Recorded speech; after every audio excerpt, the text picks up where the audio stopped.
Menjelang proklamasi kemerdekaan Indonesia, keadaan dunia sedang mengalami perubahan besar akibat terjadinya Perang Dunia II atau yang dikenal juga sebagai Perang Asia Timur Raya. Jepang yang sebelumnya menjadi negara kuat mulai mengalami kemunduran setelah Amerika Serikat menjatuhkan bom atom pertama yang bernama Little Boy di kota Hiroshima pada tanggal 6 Agustus 1945. Kota tersebut merupakan salah satu pusat penting militer Jepang pada saat itu. Tidak berhenti sampai di sana, 3 hari kemudian Amerika Serikat kembali menjatuhkan bom atom kedua yang bernama Fat Man di kota Nagasaki tepat pada tanggal 9 Agustus 1945. Sebenarnya bom tersebut direncanakan untuk dijatuhkan di kota Kokura, tetapi karena kondisi cuaca yang dipenuhi awan tebal dan asap, target akhirnya dipindahkan ke Nagasaki. Akibat pengeboman tersebut, Jepang mengalami kerusakan yang sangat besar serta menimbulkan banyak korban jiwa. Keadaan itu membuat Jepang semakin lemah hingga akhirnya Kaisar Jepang mengumumkan kekalahan negaranya melalui siaran radio pada tanggal 14 Agustus 1945. Namun, ada juga yang menyebut tanggal 15 Agustus 1945 karena adanya perbedaan waktu antara Jepang dan wilayah barat. Kekalahan Jepang menjadi kesempatan penting bagi bangsa Indonesia untuk segera memperjuangkan kemerdekaan.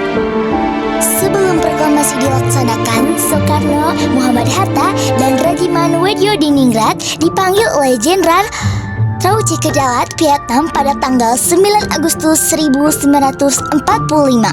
Saat itu, Dalat menjadi pusat pemerintahan militer Jepang di kawasan Asia Tenggara. Dalam pertemuan tersebut, Jepang menyampaikan janji bahwa Indonesia akan diberikan kemerdekaan di kemudian hari. Sebagai langkah persiapan menuju kemerdekaan, Jepang membentuk BPUPKI dan PPKI. BPUPKI bertugas menyusun dasar negara dan merancang Undang-Undang Dasar 1945. Sedangkan PPKI bertugas mempersiapkan proses kemerdekaan dan menjalankan pemerintahan setelah Indonesia merdeka.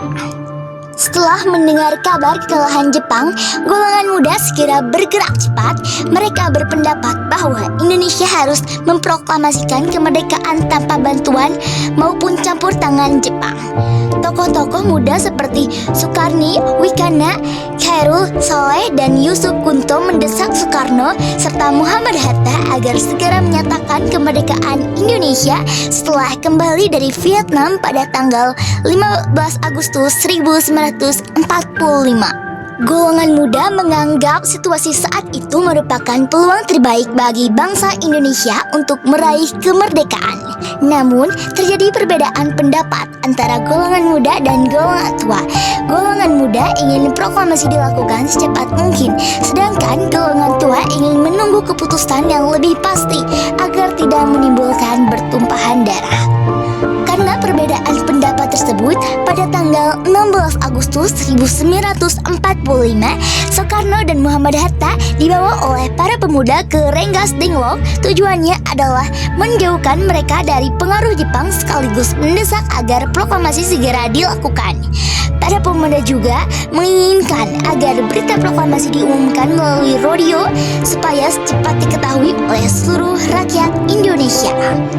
Di tengah situasi yang menegangkan tersebut, Ahmad Subarjo datang untuk menenangkan keadaan. Ia kemudian berunding dengan golongan muda dan memberikan jaminan bahwa proklamasi kemerdekaan akan segera dilaksanakan di Jakarta. Setelah memperoleh kepastian tersebut, para pemuda akhirnya setuju membawa kembali Soekarno dan Muhammad Hatta ke Jakarta. Sesampainya di Jakarta, menyusun teks proklamasi dilakukan di rumah Laksamana Maeda. Di tempat itulah Soekarno, Muhammad Hatta, Ahmad Subarjo, dan Sayuti Melik merumuskan naskah proklamasi yang menjadi tanda lahirnya negara Indonesia merdeka.